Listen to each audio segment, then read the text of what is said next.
Boa noite a todos. Que Jesus e os Espíritos amigos possam estar conosco, para que juntos aproveitemos ao máximo a oportunidade de estudarmos. Bem-aventurados os que têm puro coração, porque verão a Deus. Quando nós pegamos um livro e começamos aquela história que pode ter acontecido em um tempo bem distante, nós nos transportamos para aquela paisagem. Nós chegamos a visualizar as roupas, como é o comportamento daquela sociedade. Interagimos assim com o livro. E eu convido a todos vocês para que, da mesma forma que fazemos ao ler um livro, nos transportemos para a época de Jesus, quando se deu um dos eventos mais significativos para a nossa sociedade. Quando Jesus proferiu o sermão da montanha, as bem-aventuranças, que tinham significado, esta palavra, segundo a filosofia grega, de felicidade. E a felicidade é aquilo a que nós estamos destinados. É o verdadeiro sentido da nossa presença neste planeta e em outros que passamos e em outros que passaremos a habitar. Bem-aventurança também em hebraico significava uma coisa que estava caminhando, que estava em marcha, que não estava parado. Porque uma coisa parada não indicava progresso, era uma coisa triste. Então, esse sentido das bem-aventuranças, de nos reportar a felicidade, faz dessa declaração de Jesus um pouco contrário ao sentido real que eles tinham até aquela época. Se bem-aventurança era felicidade, era progresso para aquela sociedade, com Jesus, aparentemente adquiriu um outro significado, um paradoxo. Com Jesus, os bem-aventurados seriam aqueles que estariam com fome, seriam os pobres, que estariam sendo perseguidos. Mas nós temos que nos reportar ao momento em que Jesus proferiu o Sermão da Montanha. Então, há mais de 2000 anos, aquele povo que habitava a Palestina, eles estavam vivendo num cenário de opressão. Ali estava instalado também o Império Romano, que ia muito além daquelas terras. Mas sobre a Palestina, eles pesavam mais a sua mão. O jugo dos romanos ali era um pouco diferente, oprimia mais. Então esse despertar que Jesus trazia àquela sociedade, em parte era também contra o poder desse mais forte que era exercido sobre os mais fracos. O povo palestino sofria. E para termos uma ideia de como era a Palestina, era uma região comprida, cerca de 240 quilômetros de comprimento por 85, mas era uma região, como podemos ver, 420 vezes menor que o Brasil. As principais regiões eram a Galileia, a Samaria e a Judéia, aonde estava a capital, Jerusalém. era nesse cenário, a época de Jesus, que essa sociedade se agrupava. E Jerusalém contava, para a época, com um grande número de habitantes, em torno de 25 mil. Mas imaginemos uma cidade sem a estrutura que hoje temos o privilégio de conviver, sem energia, sem saneamento, né, sem asfalto. Uma cidade sem muitas regras, em que os romanos controlavam, e que na época das festividades mais importantes, da Páscoa e de Pentecostes, chegava a receber 180 mil peregrinos. A gente tem a visão pelos filmes de como era aquela aglomeração. E nessa região, eles produziam, tanto na agricultura, como na pecuária, como na pesca, a indústria e o artesanato. Só que os romanos é que exerciam um controle nesse comércio local. E ali é instalado um sistema de cobrança de impostos que pesava sobre aqueles habitantes. Somado a isso, o templo também tinha o seu poder na comercialização dos artigos religiosos, dos dízimos, das ofertas. Então, tanto o templo como o Império Romano, eles cobravam esses impostos daquela sociedade. E o Império Romano deixava que assim fosse, que enquanto estivessem ocupados com as suas tradições, a vida continuava e os impostos também continuavam. Para que nós enxerguemos hoje, atualmente, a Palestina é uma região lá do Oriente Médio que a gente está acostumado a ver nos noticiários, né? Hoje, ela faz a fronteira com o Iraque, com a Arábia Saudita, e é lá que estão a faixa de Gaza, a Cisjordânia, né? Então, está tudo nessa região conturbada, essa mesma sociedade daquela época. E a Jordânia e Israel também compõem aquela área hoje da Palestina. Para que nós possamos ver o grau de insatisfação daquela sociedade, os romanos ficavam com 12,5% da produção agrícola e o templo com mais 22%, somando todos os impostos que eles cobravam. E ainda tinham que ficar com um pouco da semente da produção agrícola para o próximo plantio. Então sobrava menos da metade do que era produzido. A insatisfação era muito grande. Então por isso que as palavras de Jesus podem soar como um contrassenso. Felizes os pobres de espírito. Felizes os que choram. Felizes os injustiçados. Felizes os que têm fome e sede de justiça. Felizes os que sofrem perseguição. Como podem ser felizes?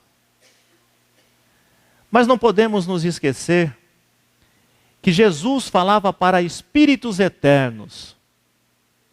Jesus falava sobre a ótica da reencarnação. E aí dá para entender que eles eram felizes. Porque seriam infelizes se fossem orgulhosos. Seriam infelizes se provocassem o choro nos seus irmãos. Seriam injustiçados, seriam infelizes se cometessem as injustiças. E seriam infelizes também se perseguissem seus irmãos. Então Jesus colocava um novo significado para a felicidade.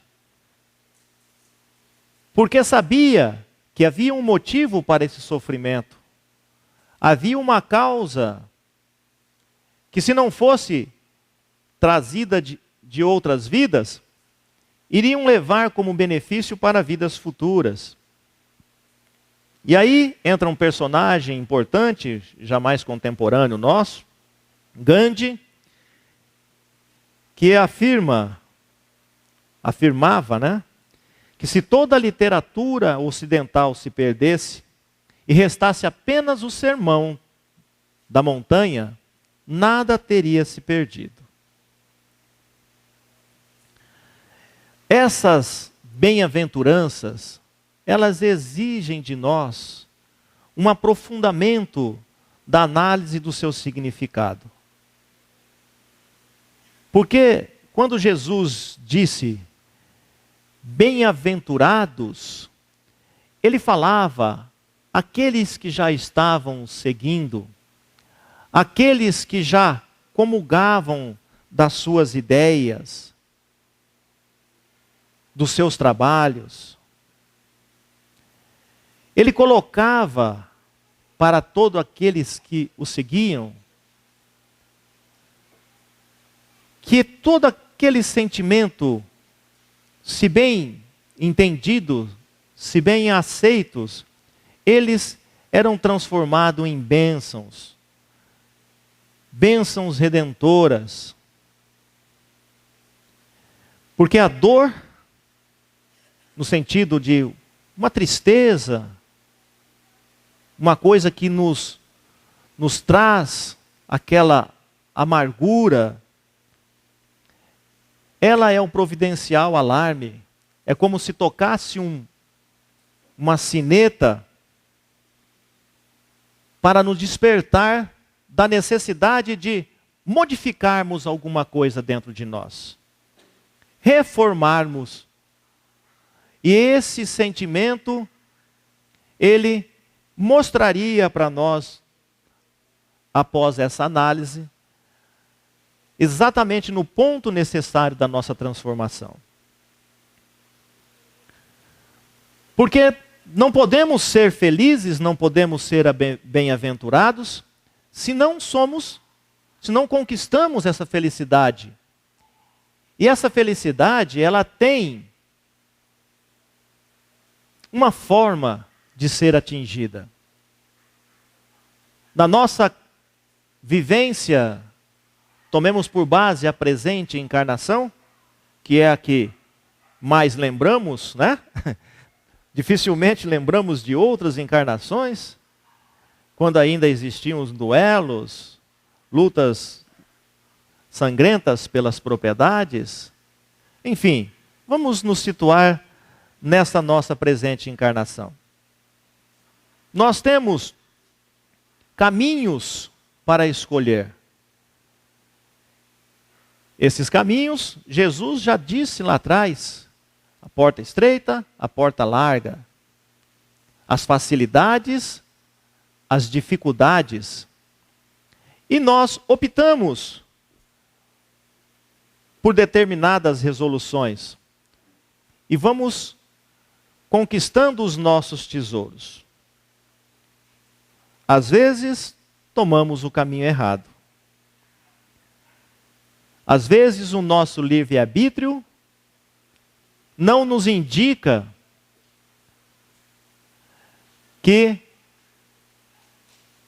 não nos alerta que nós estamos indo pelo caminho errado.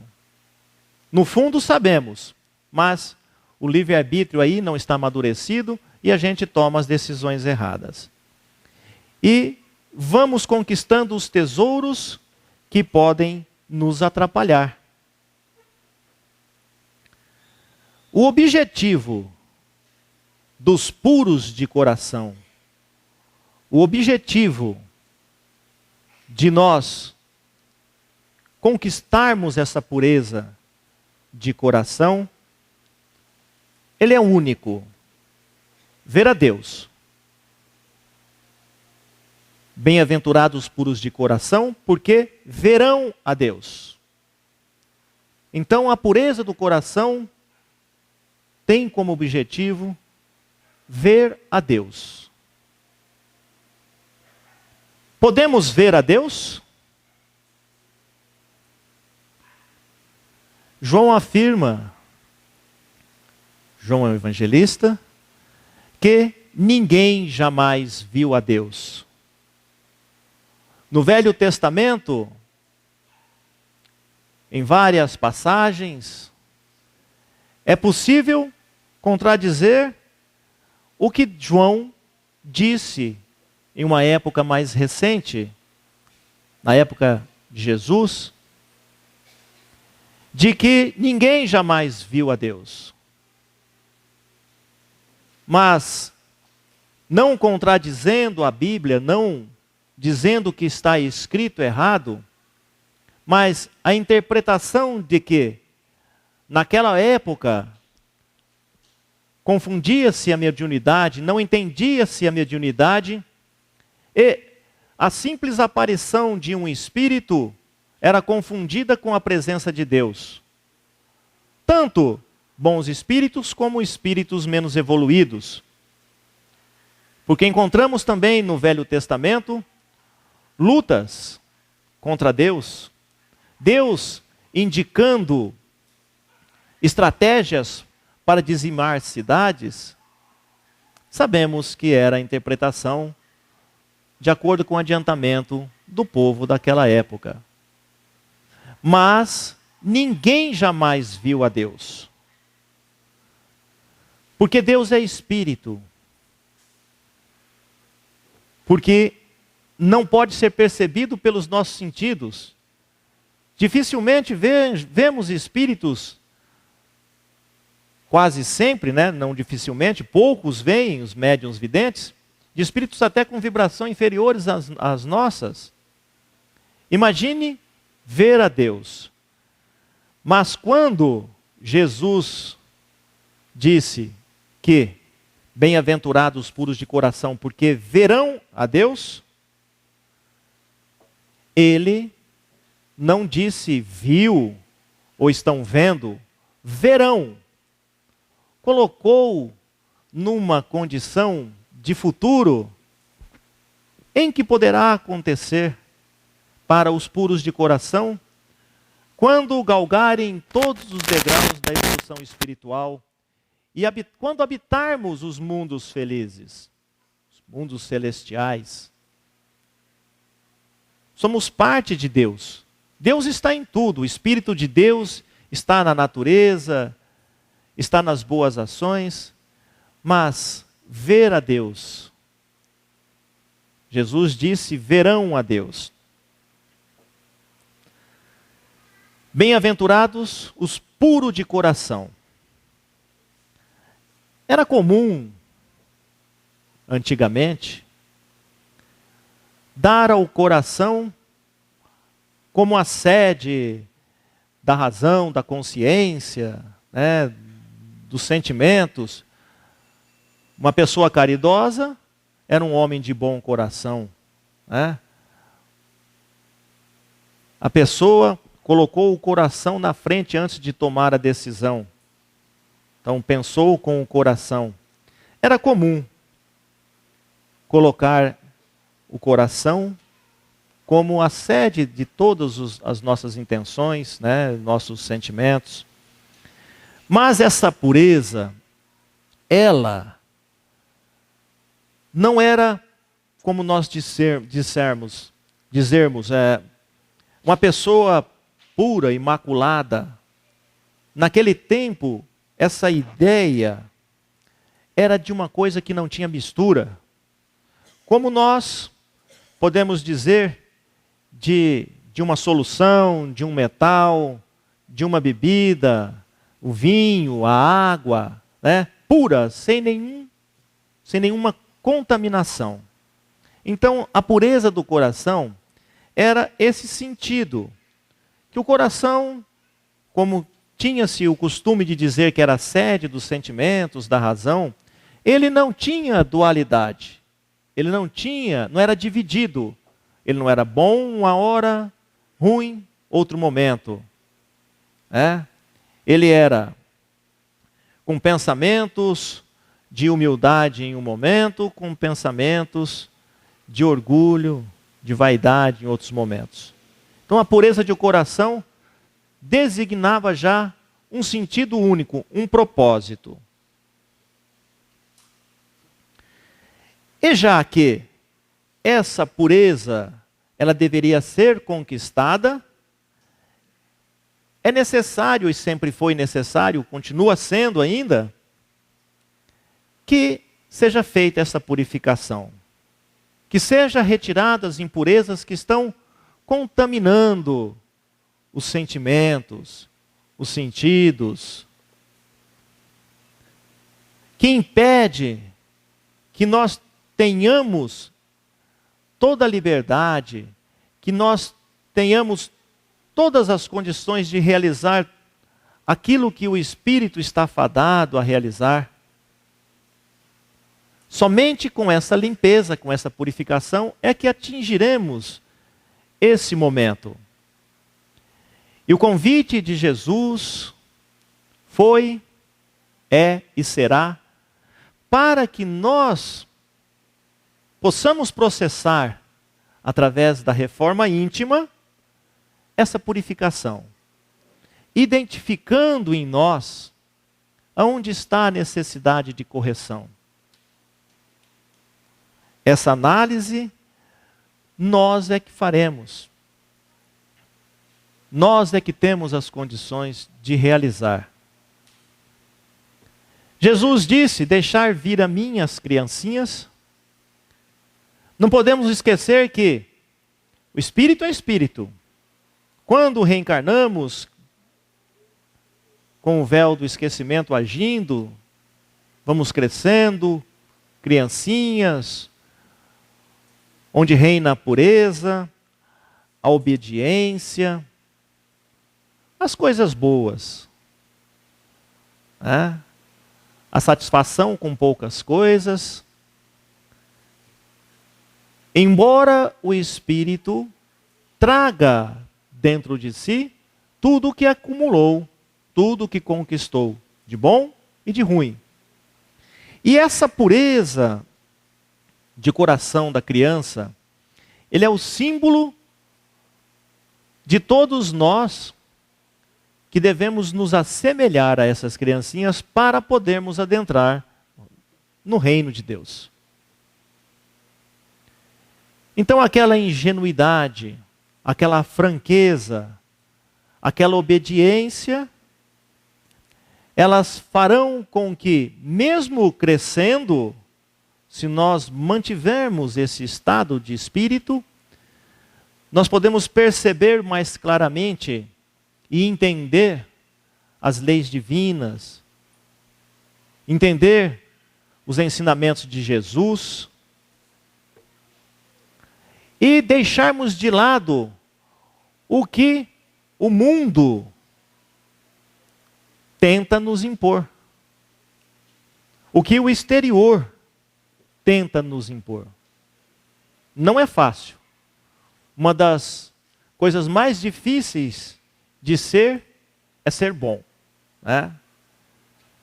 Se você sair determinado a ser bom, vai encontrar poucas pessoas para dizer, vou te ajudar, vamos ser juntos.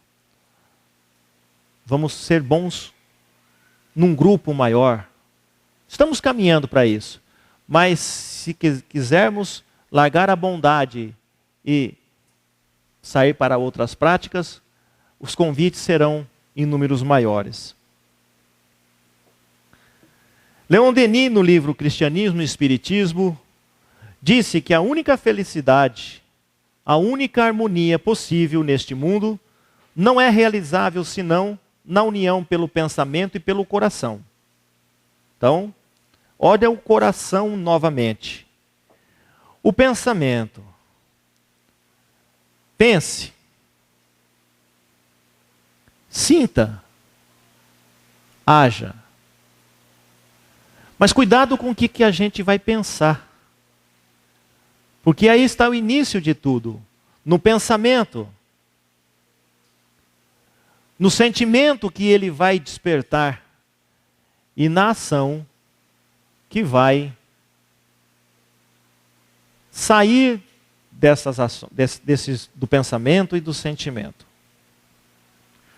Conforme ele está direcionado, os pensamentos podem gerar emoções descontroladas.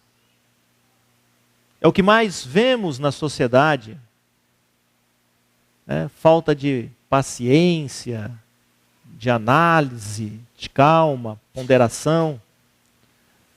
Falsas esperanças.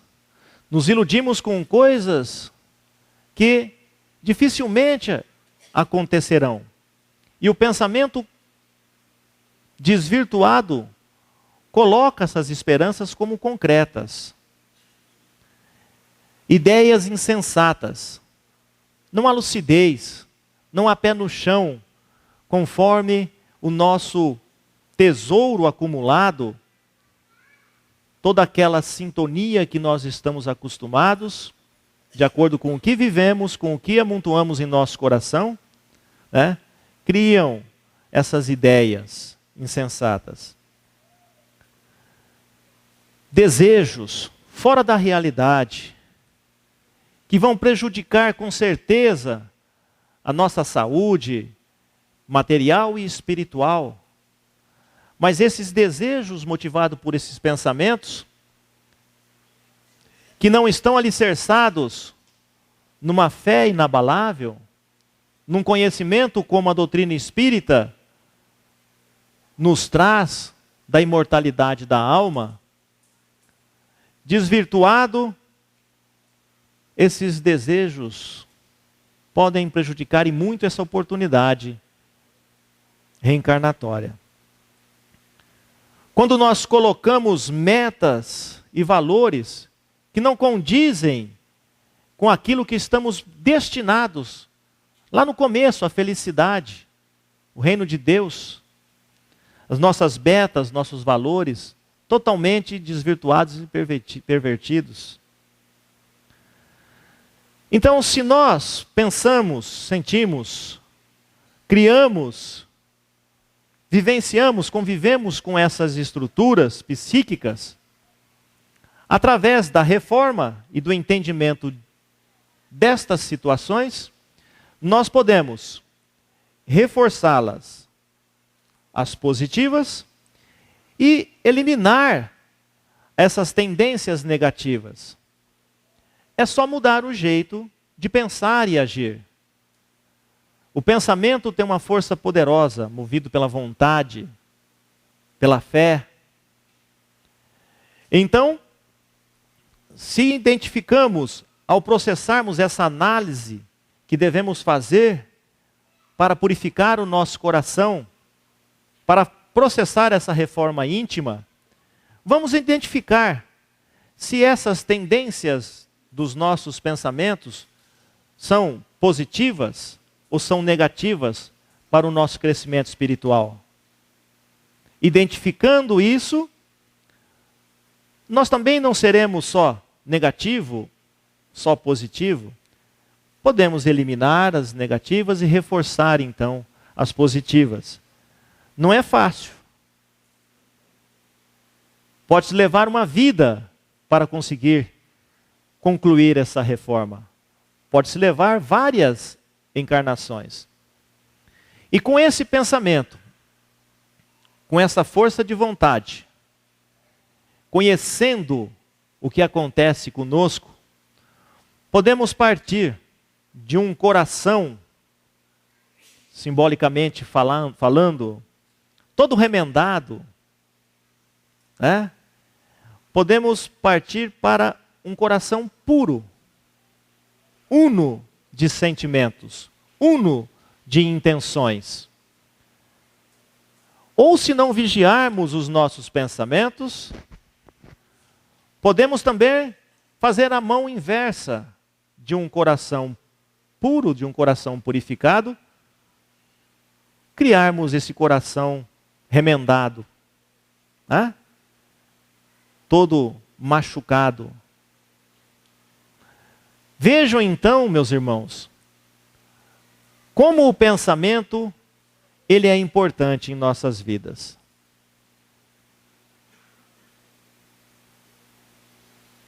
Como o pensamento, mais precisamente o mau pensamento, ele pode ser um perigo se colocado em ação? Existe algum mal em pensar esse mau pensamento, né? Sem materializá-lo em ação? Nós aprendemos, a doutrina espírita nos ensinou que, e nos ensina que, é levado em consideração como que é o nosso atual estado de compreensão do mal. Porque há uns espíritos que já nem pensam mais no mal. Há outros que pensam no mal, mas ainda conseguem não concretizar a ação e repele esse pensamento. E há outra categoria de espíritos que pensam, concretizam e se comprazem nesse feito. Sentem-se bem e repetem. Então Deus leva sempre em conta a responsabilidade que o homem tem, de acordo com o seu atual estágio de evolução. O pensamento, segundo Joana de Ângeles, ele é uma usina geradora de energias. Essas energias podem ser positivas ou negativas. O pensamento tem essa força poderosa. A mente é dínamo gerador de energia de difícil catalogação, que se expressa automaticamente conforme o conteúdo emocional de que se reveste. Então, aquele tesouro que nós estamos conquistando na nossa caminhada, que utilizamos o livre-arbítrio para decidir qual caminho seguir, se enfrentamos as dificuldades ou queremos as facilidades, toda essa análise e essa conquista desses tesouros que vamos amealhando nessa caminhada, vai formar a nossa identidade espiritual. E aí, nós vamos gerar essas energias de acordo com o que nós temos. Nós vamos receber essas energias de acordo da mesma qualidade que nós temos. Pela bondade divina, temos condições de receber através da doação dos espíritos amigos, tanto encarnados como desencarnados, da transmissão dessas energias reparadoras através do passe quando precisamos, através da prece. Mas nós individualmente somos usinas geradoras de energias. E o pensamento é a força propulsora, a mente é o dínamo disso tudo. Daí a importância de nós sabermos que tipo de energia estamos gerando. Que tipo de pensamento estamos cultivando.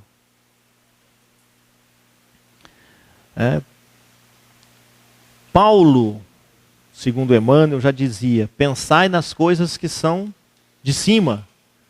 Se pensarmos, se cultivarmos só os pensamentos que dizem respeito às coisas da terra e ignoram as coisas do céu, raramente, dificilmente, vamos produzir as energias boas que necessitamos tanto para nós, como para doar para os nossos irmãos de caminhada que estão necessitados. E vem também essa coisa importante que é uma bola de neve, né? Que os pensamentos que nós emitimos, eles atraem através da sintonia, através das ondas eletromagnéticas, né? Os companheiros, as companhias, no mesmo padrão vibratório que nós estamos trabalhando. E aí nós vamos nos aproximar daquilo que nós somos.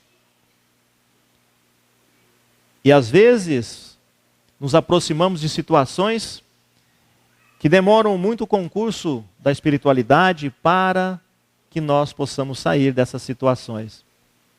Estejamos encarnados ou desencarnados, continuamos a emitir os nossos pensamentos, continuamos a atrair as companhias através das sintonias em que nos colocamos.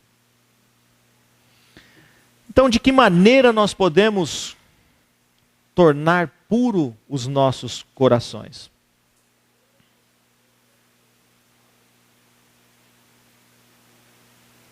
Reforma íntima. Então é necessário a gente, reconheço o meu erro, como é que eu tenho que fazer para melhorar? Me ajuda, meu anjo guardião. Eu sinto que estou no caminho errado. Vou conversar com um amigo, vou conversar com um familiar. Eu preciso tirar de mim, preciso purificar o meu coração. Eu sei que eu tenho muitas coisas negativas. Não dá para mim dizer que não, eu não sou isso, eu não penso assim. Se eu sou e se eu penso, eu preciso crescer. Eu preciso conhecer a mim mesmo, parar de me iludir. Saber que Deus está sempre esperançoso de que nós despertemos a nossa consciência. E a cada momento em que nós clareamos a nossa estrada, com a luz que nós somos capazes de gerar, somada à luz dos nossos amigos espirituais, encarnados e desencarnados, nós vamos colocando essa luz numa altura desejável para que ilumine os outros que ainda não conseguiram essa conquista. Vamos exercitando e vamos avaliando em que grau já conquistamos essa pureza de coração.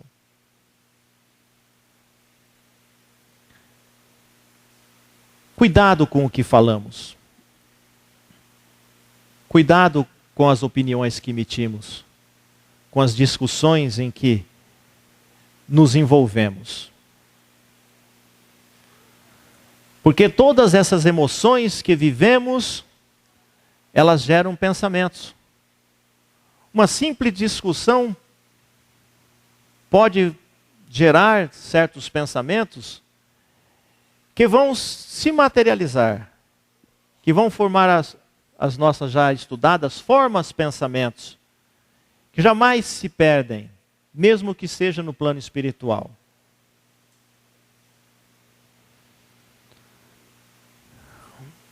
Considerando então o coração como sede da nossa inteligência emocional,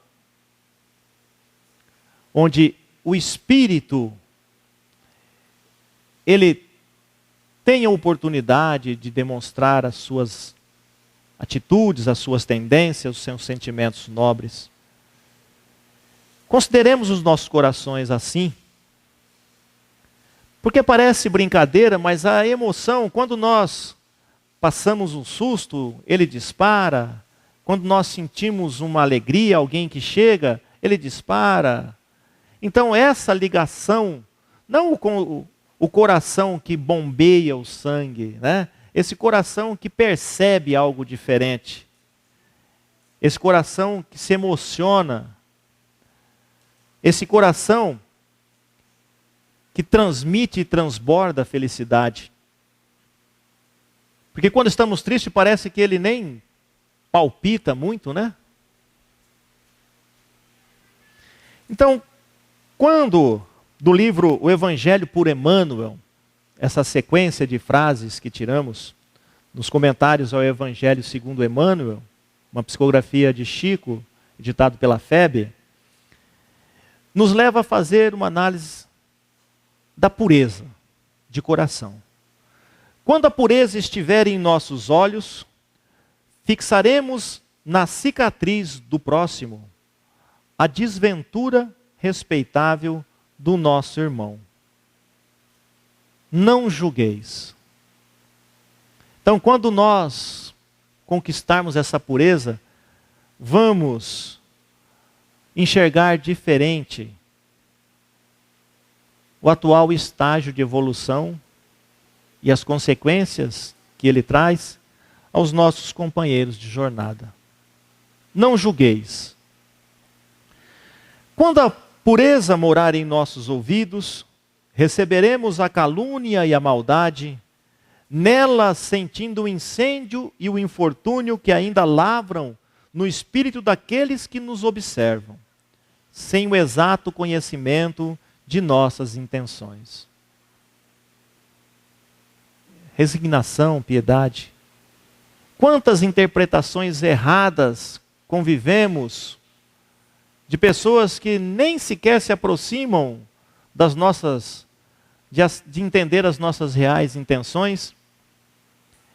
E aí, a maldade se aproxima, a calúnia, mal interpretando as nossas intenções. Resignemos, entendemos o estado evolucional em que ele se encontra. Quando a pureza demorar-se em nossa boca, a maledicência surgirá junto de nós, por enfermidade lamentável do amigo que nos procura, veiculando-lhe o veneno, e saberemos fazer o silêncio bendito com que possamos impedir a extensão do mal. Indulgência, perdão, né? Tantos falatórios